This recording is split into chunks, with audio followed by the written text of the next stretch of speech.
Hey guys, Jennifer Allwood here. Super excited to have another video for you today. Okay, listen, for those of you who are like, what social media is going to do good in 2020? What do I actually need to focus on? Where do I need to put all of my efforts? What kind of things am I supposed to post? You're feeling frustrated with social media. It's not growing as quickly as you want it to.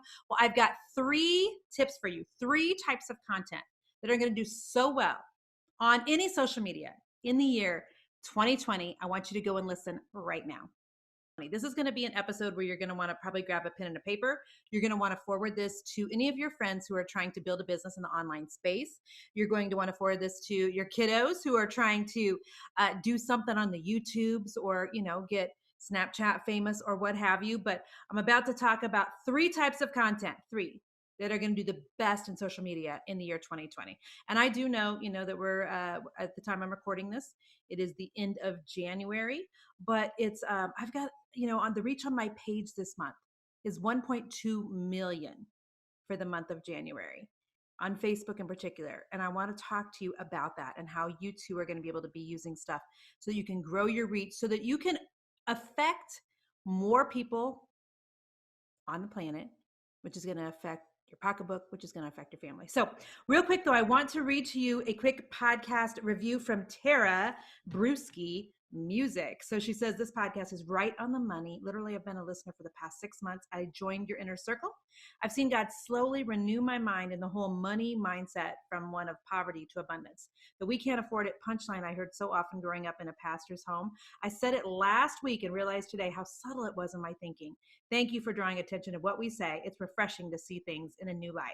Well, Tara, thank you so much. So Tara is referring to the Monday Fire episodes that we've been playing in January, where I've been talking a lot about money mindset and how we all have our own money story, how we all have our own money issues, how so often when things aren't happening financially like we want them to, we're kind of hitting some roadblocks, feeling like we're kind of stuck, that we really need to kind of examine the feelings we have around money, the things we say around money, the habits we've adopted around money, and kind of start with those a lot of times from a spiritual perspective. So go back and listen to one of those Monday Fires.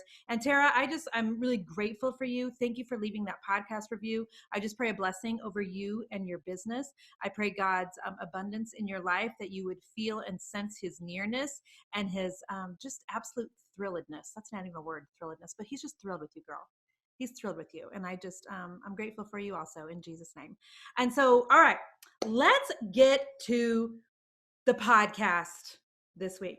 And the whole reason that I wanted to talk to you about this podcast is because I've had some things recently that have done really well on my social media. And you've probably even seen some of these posts. And it made me really start thinking about how social media is just so different in the year 2020, even than what it was just a couple of years ago. Now, part of the reason it's so different is because there's so many, right? So when I was building my Facebook page, to the height, the big size that it is today, there wasn't really as much going on as on Instagram. There was not Snapchat. There was not TikTok. And so part of the reason social media is so wild anymore is just because there's so many different places you can be. But for those of us who are kind of, in the middle age-ish, which is most of my audience, genre, for those of us who are trying to build small businesses, who consider ourselves entrepreneurs, I've got some things specifically for you that are going to grow your following by way of growing your reach, because your content's going to be better. Okay. So there's 3 types of content that are going to do well in the year 2020. And see, here's the thing about content.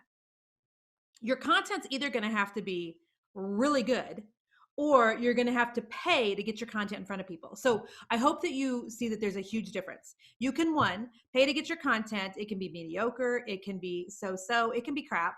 And you just pay to get it in front of people, which means you're doing ads. You're doing Facebook ads. You're doing Instagram ads. You're doing Pinterest ads. You're doing all the ads. So you're going to have a decent marketing budget. Big companies are able to do that because they have a much different marketing budget than most of us do as small business owners. Their advertising budget is completely different than you and I. So they're able to pay for more content than what the average small business owner is. I've heard of companies spending $1 million a month in Facebook ads. So when I tell you they're spending money, I'm not talking, a couple $100. I'm talking in the millions. And so The two choices to get your content in front of people are either going to be one, you're doing paid content, or two, you're going to have to do really good content that people are going to want to engage with, they're going to want to see, and that's what's going to do well on your page organically. So that's what I'm talking to you about today. What do you not have to pay for that people are going to just automatically, they're going to see more, they're going to engage with more, they're going to want to see more of from you, and they're going to really grow your business. So 3 things. Are you ready? Number 1 is going to still be live video. Okay, so there are 3 different places that live video right now is just killing it. Okay, number 1 is still on Facebook.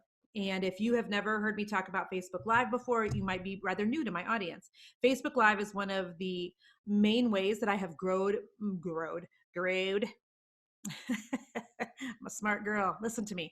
I've grown my audience. I've grown my audience on Facebook to 360,000 followers. The reach on my page this month is 1.2 million. And I have done that with a lot of Facebook Lives ever since they made Facebook Live a thing. I was periscoping back in the days of Periscope. I was doing it like sweating like crazy, hot flashes every time I'd go on camera, scared to death, thinking I was going to vomit, but by George, I did it. And so that set me up really good when Facebook rolled out a Facebook Live opportunity. I started doing Facebook Lives as often as I have the energy. Now, listen, there are some things that still apply to Facebook Lives, and Facebook Lives are a little different than what they used to be. So Zuckerberg has said in the past, if you do a Facebook Live, it will get to, that post will be shown to 6 times the audience. It will have a 6 times reach than if you just do a video and you upload it. So those of you who are like, well, can't I just do a video and then I'll delete that one and I'll do another video? It's a little bit better, but it's not quite right. So delete on that. I'm going to do a 3rd, a 4th, a 5th. Okay, the 7th try feels like this is the worst, the best worst one I have. So I'll go ahead and just upload that to Facebook and hope that that does well. No, it's not the same as going live, and Facebook really wants for you to go live. So you need to have the video at least 15 minutes long. And what you really need to pay attention to right now is the time of day that you're going live. You need to pay really close attention to what time of day is your audience mostly online. So here's what I want you to do. I'm going to have you write down a couple things, okay? Because some of you don't know where to check this at to determine, well, I don't know, when is my audience online? Okay, so I'm going to have you write this down. You're going to go to your desktop, first of all. You can't access this information on your cell phone. And oh, by the way, if you're thinking to yourself, how does she know the reach on her page? You can grab your phone right now. You can pause this if you want to. You can grab your phone, and here's what I want you to do. I want you to go to your Facebook Pages Manager app. So it's the app that has the orange flag on it. If you are still doing business on the blue Facebook icon, you're in the wrong place. So it's the orange app. Down at the very bottom of your screen, you're going to see several little icons.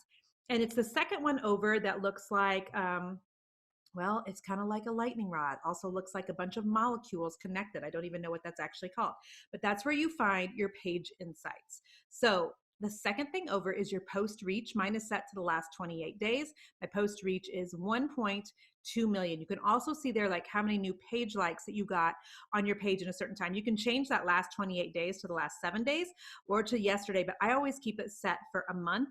And I look at that on occasion because I'm always wanting that reach to stay the same or to be going up. If ever that thing is tanking, then I know I've got to do one of these 3 things that I'm about to share with you really well. So that's where you're going to go on your cell phone just to look at what your reach is if you're just curious. But if you're wanting to really find out about what day you're supposed to actually be doing Facebook Lives, when is your audience actually there and watching? You're going to go to your desktop and you're going to go to your Facebook page and you're going to go to the word insights, and then you're going to go to the word posts, and then you can see all of the days. So for me, posting anything that I really want people to see and doing a Facebook Live on a Friday is usually not good unless it's after like 9 o'clock on a Friday night. Then my audience is in their jammies. They've got their feet up. They're sitting next to their husband on the sofa. They're waiting for the kids to get home. Since a lot of my audience, are not, they have families at this point. And so Friday nights work well, but Fridays during the day, tank. Saturdays during the day, tank. Sundays during the day until about 2 or 3 o'clock in the afternoon, tank. Sundays after 3 o'clock for me do really well because a lot of my audience is going to be a church crowd. So they're going to church in the morning, then they're going out to Ruby Tuesdays, and then they're going out to take a nap at home. And then when they get up, they're getting on Facebook. Does that make sense? So I want you to figure out which time of day and which day do really well for you. And I want you to get live on Facebook. If you're like, I've never gone live, I don't really even know what I could go live about. The idea just terrifies me. I do have a freebie. You can totally go get this. Write this down. Go to jenniferallwood.com/Facebook Live. It's a free list of 60 ideas that you could go live about. I talk on there about there's the things that I have gone live about that have gone viral are always like things that crack me up. It was doing like bacon wrapped shrimp with my family one night. It was getting my nails done in a nail salon. And so I want you to think just a little bit further outside of the things that you think you would go live about. Just look at that list of ideas, jenniferallwood.com/Facebook Live. And that will at least give you a launching pad. Okay, so if you hate the idea of a Facebook Live, the other options are you to be doing Instagram stories. Now, Instagram stories are the little round circles that are at the top of your Instagram when you open it up. A lot of people are like, I don't even know what a story is. It's the round circles at the top. If you don't know what a story is, you can go to my Facebook or my Instagram page, click on the round circle, which is my profile picture. It'll take you right to my stories. I believe since stories were a thing, I've only had, I think, one day where I had 0 things on my stories. And I remember it because I had several people reach out to me and they're like, you have no stories. Are you okay? What's happening? Are you all right? And so I love doing Instagram stories. Instagram stories are 15 seconds long. So they're like bite size. Facebook wants you to do a live for 15 minutes. Well, Instagram's like, yo, we'll give you 15 seconds. So you can do several back to back to back, and that's great. It's great practice for the Facebook Lives. It's great getting people used to seeing you, used to talking, used to pressing the buttons, etc. I always joke that Instagram stories are like Snapchat for old people. I love it. I love it. I love Instagram stories. Now, what I want you to do is I want you to make sure that your Instagram stories are connected to your Facebook stories. So grab your phone real quick, and here's where I want you to go. You can go to your Instagram, open up your Instagram. I want you to go to your own personal Instagram, okay? And then up at the top is something they call the cheeseburger. It's 3 straight lines up in the very top corner of your screen. I want you to go to that, and then I want you to go to your settings. Once you get into settings, I want you to click on the word account, and then you're going to click on linked account, and then you're going to click on the Facebook. And I want you to slide over the button that says share your posts, share your story to Facebook, and do not slide over the one that says share your post to Facebook. Listen, real quick, and this is just a side thing, not going to charge anything for it. When you are sharing things to Facebook and Instagram at the same time, Facebook is, they're like holding back the reach on those posts. And which is really weird considering they're owned by the same company, right? But Facebook wants you posting natively to Facebook. So you can go ahead and post something on Facebook or Instagram and then just copy and paste the same words on the other platform, but don't post to them at the same time. Also, when you're posting on Instagram, a lot of times you're like tagging another business or tagging, like if I was to tag somebody that I did in the podcast last week, like let's say, did you all recently hear my podcast episode with Shalene Johnson? So if I was on Instagram and I did a post on Instagram and I tagged Shalene in it, and then automatically that button said, share your post to Facebook was selected, it would go over to Facebook. Well, nobody can click on it on Facebook. It's unclickable. So you don't want to do that. Don't post them at the same time, but you do want it to say, share your stories to Facebook. Yes, yes, yes. So Instagram stories are just 15 seconds long. I have heard everything from more than 50% to 80% of people, I've heard several different numbers, go to stories long before they actually go to their Instagram feed anymore. I mean, I do. I don't go to my feed. I go straight to the stories. I want to see what my favorite people are doing. So what's going to be hot for content in 2020? When it comes to video, it's Facebook Live and it's Instagram stories. The third thing, speaking of Shalene, if you listen to that podcast episode with Shalene, I will see if I can find the podcast episode number here. But Shalene was talking about TikTok. Let me see. Hang on. My podcast editor is going to be like, why, Jennifer? Why? Why are you typing while you're on the podcast? Well, just love me, Zeke. Hang on here. Okay. So my podcast with Shalene Johnson is podcast number I don't know. Hang on. It's coming. It's coming. Sorry, Zeke. Podcast episode number 151. So you literally can just Google Jennifer Allwood, podcast 151, and that'll come up. So on there, Shalene was talking about TikTok. My friend Brian Dixon, who will be speaking at the Equipped Conference, is really onto TikTok. I have seen more people in ministry onto TikTok, more business coaches onto TikTok. So TikTok has, always traditionally been thought of as a place where kids go to dance, but it is becoming used more and more and more for encouragement, for teaching, for coaching, and for things outside of dance. So when it comes to point number one, video is still going to be some of the best content for you to do in 2020. You can either do it on Facebook Live, Instagram Stories, or TikTok. Cool? Cool. Number two, what's going to do great for content in the year 2020? It's going to be shareable content. Dun, dun, dun. Okay, what is shareable content? Well, shareable content is when I do an amazing meme that people start sharing all over. So let me read to you one that I did on the Instagrams this morning. I had my team make a meme or a word graphic, whatever you want to call it. And we took the words trust the universe, which I saw on a t-shirt of an HGTV host recently, and we made it say trust the God of the universe. So if I look at my insights right now, that post, which we did today, has already been shared 25 times today with 83 comments, 600 hearts, reached 14,000 people, been saved 17 times.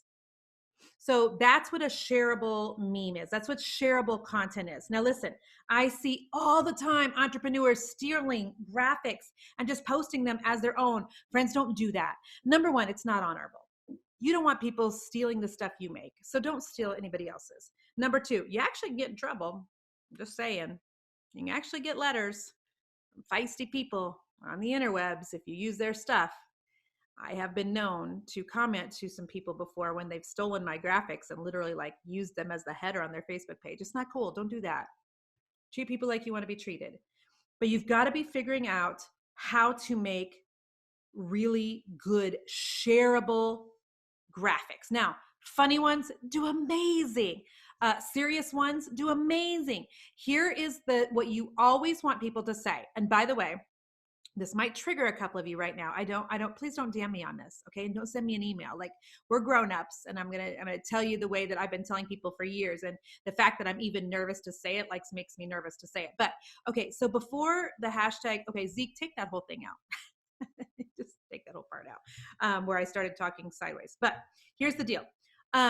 When you are going to post a shareable meme, you want people to get that, oh, me too. Oh my gosh, me too feeling. So if it's going to be funny, you want them to laugh at that and be like, oh my gosh, yes, me too. If it's serious, you want them to be like, yes, this is what I've been trying to say, me too. And then they share. If it's something where they, or you want it to be a meme where they know somebody who they're going to tag on it, and they're going to be like, well, this isn't for me, girl, but I know it's definitely you too. And so think about that when you're making your memes. They can be Happy Friday, but I don't know that that's shareable. I mean, it might be precious, but I don't know that anybody's gonna be like, yes, me too. Think of how you can put some things on the internet that bring about that, like, oh my gosh, yes, yes, yes, this is what I've been talking about. This is what I wish somebody was saying. This is, all of the things. That's what you're looking for when you're doing shareable memes, and you want people to share it on Facebook. You want them to share it from your feed on Instagram, and it's a fantastic way to get your content in front of other people without having to pay it for it. This is how you're going to get new people to start following you when they keep seeing, like, why does so-and-so keep sharing this Jennifer Allwood's content all the time from Jennifer's Instagram to her Instagram stories? Like, I better go check Jennifer out. And that's how you get people to start following. So first is Facebook Live, Instagram Stories, and TikTok. Video is number one. Number two is shareable content, which most of the time is going to be memes. Number three, are you ready? And oh, by the way, memes have been doing almost as well for us on Facebook recently as some of our Facebook Lives. The reach has almost been as much on some of our memes recently as it has been on Facebook Lives. I'm just going to double check here.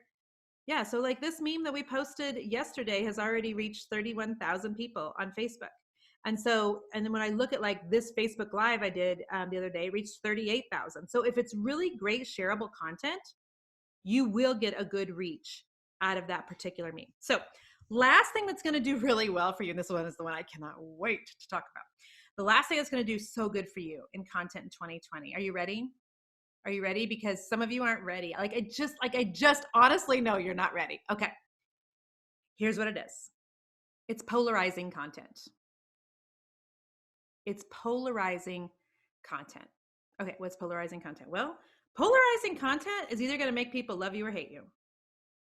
Polarizing content is you drawing a line in the sand with what your values are, with what you believe to be the truth is, with the things that you stand for, the things that you don't stand for. By the way, I always suggest you come from the angle of what you're for rather than what you're against. That's a word for someone. But polarizing content does so well in social media. Okay, so let me give you some examples. Recently, I was on a plane and there was a dog on the seats of the people in front of me. And I put on both my Facebook and my Instagram a picture, a little video of the said dog who was like digging under the seat during the middle of the flight. And was the dog cute? Maybe, if you're a dog person. But I was not appreciative of the dog. Okay, so hear me out. I put on Facebook and Instagram the little video of how seriously is this happening to me twice in 6 months. Because 6 months ago, I was on a flight to Florida. And the woman, I was sitting in the middle seat between Jason and somebody else, and we were sitting in business class. And there was a dog under the seat in front of me in a dog carrier. And I was like, what's up with the dog? And the lady's like, well, they said the dog has to sit in the middle seat. And I was like, okay, but I purchased the middle seat. And so then I sat there and was mad the whole time because I'm not good at complaining. I think as a business owner, I just hate complaining to other business owners. So I sat there with the dog looking at it while she, smiled and waved at Fifi. And I wasn't happy about it because it was my foot space. I pay for the foot space in front of me on the flight. Oh, by the way, I paid extra to be sitting in like business class and there's a dog there. So it was a thing for me. And but I kind of laughed it off. Well, then when it happens for a second time, and it wasn't that the dog was sitting under me, but the dog was whimpering in the seat in front of us. I was on a flight home from La Jolla, California, back to Kansas City just a month ago or so. And the dog was clearly kind of in some distress. So the dog was crying and then it was under the seat. Then it kind of came back to us. Okay, friends, I'm allergic to most dogs. And so just know, I'm also not a dog lover. I'm not a pet lover. I've got many reasons why I am not a pet lover, none of which I really want to go into because it has nothing to do with what content's going to do great for you on social media. But here's what happened. So I posted on social media. Can you believe this is the second time in 6 months that I've had a dog either in my seat or scratching to get in my seat? What is God trying to tell me here? Kind of joking. Oh my gosh, you guys, people lost their minds. That's polarizing content. You want to know why? Because people were either like, oh my gosh, you diva. Really? That's all you can find to complain about? Some lady was like, why don't you hop back on your private jet then if you're so uncomfortable with dogs? I mean, like that. I got hate mail in my inbox, you guys, from people who were so distressed over the fact that A, I don't really care for dogs, and that B, I was really just going ahead and saying it on social media, and C, that I didn't like there to be a dog in my seat because they were like, I would have pet the dog. Like, I don't understand how you can be a Christian and not like dogs. I mean, they went sideways, you guys. They went sideways. That is polarizing content because a ton of other people came right back. I didn't have to say a lot to many people because, by the way, don't take the bait. The Bible says we're not to throw our pearl on swine. And a lot of times what we do is we make the mistake of trying to defend ourselves on social media instead of just letting God come to our defense and our followers come to our defense. So there was a couple people that I was like, ooh, she got me. And I came right back at. But the majority of I just let it go. I just let it go. And tons of my followers came back and they're like, wait. You think she doesn't love Jesus because she doesn't love dogs? Did you read the part that she's allergic? Okay, well, if she's allergic, then she should. Blah, blah. And they were going back and forth and back and forth. And I had one girl on my team who's like, I think you need to take the post down. I said, don't touch it. Let it go. And that, my friends, is polarizing content because I posted something that was my personal truth, which was, you know what? Not really a dog lover. I love people. I just don't love pets so much. And oh, by the way, I have lots of reasons for that. And people just lost their mind. So here's what happened. I'm going to take it one step further. As I watch them losing their mind, I go on to my Instagram stories and I say this. It is insane to me, the amount of people who are coming at me because I don't like dogs. It is crazy to me the amount of heat I'm taking for a post where I'm complaining about a dog being in the space that I paid for on this plane. And I'm just curious if these same people who come to the defense of animals, if these same people who are so passionate about the rights of the dog are as passionate about the rights of unborn babies in our country. I'm just curious. And let me tell you, oh my gosh, you guys, that is polarizing content. And I did not do it. Like, here's the thing about polarizing content. Usually you're not doing it trying to start a crap storm. It's just that sometimes a crap storm starts because people feel so passionate about it. And the reason that people get so passionate about it is because they're very topics that are a little bit divisive. I mean, I know that most of us are trained not to talk about politics, not to talk about religion, not to talk about anything that can make people like love you or hate you, right? Well, I love how my business coach Stu says, love me or hate me, but there's no money in the middle. I love how I can completely disagree with a lot of the stuff that Gary Vaynerchuk talks about, but like, you know where he stands on stuff, and he's attracting the people who stand for the same thing. The only way you are going to polarize some people and attract the ones that you really want is when you really begin to speak what is true for you on social media. And by the way, you are going to get some people who leave you, and that's okay, because you'll get double the people who find you. I bet 200 to 300 messages on Instagram alone. Oh my gosh, finally somebody said that. Oh my gosh, people are crazy about their pets. Oh my gosh, Jennifer, I love you even more. Oh my gosh, I've never heard you say that you're pro-life, because sometimes I just stay neutral. Let me tell you something. In the year 2020, it is so scary sometimes to just speak up as a believer, because people come at you, don't they? They really do. And so here's what I need for you to understand. To whom much is given, much will be required. That's what the Bible says. And so for you that God has given a great deal to, and that's every single one of us who are listening, by the way. If you have the ability to be even listening to a podcast right now, you've been given much. Much will be required. And sometimes the requirement is taking a little bit of heat. So I would say 95% of those comments were, I am in complete agreement with you, Jennifer. And then the other 5% were just hateful. I had a woman even, I mean, she was like almost threatening in a way, almost threatening. And I'm like, wow, people be crazy. So I'm not telling you to post crazy things, but I want you to know that polarizing content will either bring out the best or the worst in some people. And I need for you to understand that if you are going to be positioned as an influencer in the online space, you can't influence people if they don't know what you stand for. If you want to be considered a thought leader in your industry, you can't be considered a thought leader if people don't know what you think. And if you're going to put out what you think, and if you're going to try to influence, it's going to also contain some content that is going to be polarizing. And while we should never be trying to just start a crap storm, I do want you to know that polarizing content will really let people know exactly where you stand. It will get people talking, and it will magnetize the right people to you.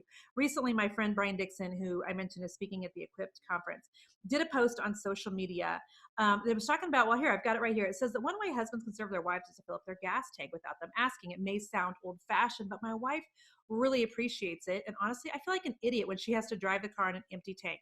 I see this as my responsibility. I know that's old-fashioned. I'm okay with it. And then he put, I get sad every time I see a married woman who's filling up her own gas at the gas station because she's probably married to a man who is not stepping up. Guys, step up, serve your wife. She's awesome. The end. And I remember when I saw this post from Brian, and then Lord have mercy, the comment started in. That is also polarizing content.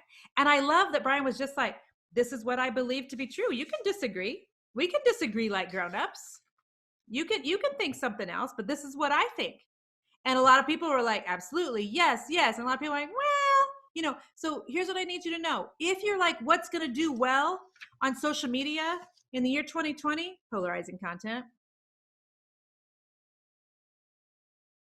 some line in the sand types of posts, some standing up for the things that you actually believe in, but you're scared to talk about.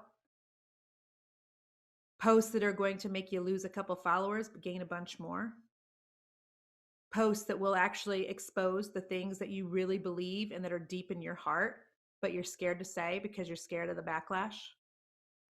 Those are the posts that are going to do well in 2020. Listen, we live in a day and age where everybody wants to give an opinion. So be prepared for opinions. And this is something that I think you will grow into, because years ago, I would have been a little nervous. I would have been more scared than what I am today. You wouldn't have seen me type out a prophetic word on Facebook a couple of years ago. But God really, like, I see him just moving and positioning people and pivoting them into a space where he's giving them the ability to have a microphone. And I think he's asking and requiring and hoping that some of us are going to stand up and start talking. So I just encourage you today, as you're looking at your social media for this year and you're trying to get a plan, and you're frustrated because your Facebook isn't growing, and you really don't understand how to work Instagram, and you really wish that people would, buy your on your swipe up, or you wish that people would come take your course. Listen, you got to be doing three things if you're going to want to crush social media in 2020. You're going to have to be doing videos somewhere. You can do a YouTube live. You can do the TikToks. By the way, I know what it's actually called, but I just like to be funny because I'm old. You need to be doing Facebook Lives. You need to be doing Instagram stories. Number two, you need to be doing shareable content, memes, things that people will go, oh my gosh, yes, me too, and hit the share button on. And number three, polarizing content, baby. Hey guys, I hope that you enjoyed today's video on the types of content that are going to do well in the year 2020. If you did, would you do me a favor? Make sure you just subscribe to our channel. Make sure you share this with another business owner who you know is trying their best to grow their social media. Maybe they're frustrated with their social media being stalled and feeling like their content's not getting seen. Well, please do me a favor and share this episode with them. I appreciate you so much. Subscribe here. I will see you again next time. Bye-bye.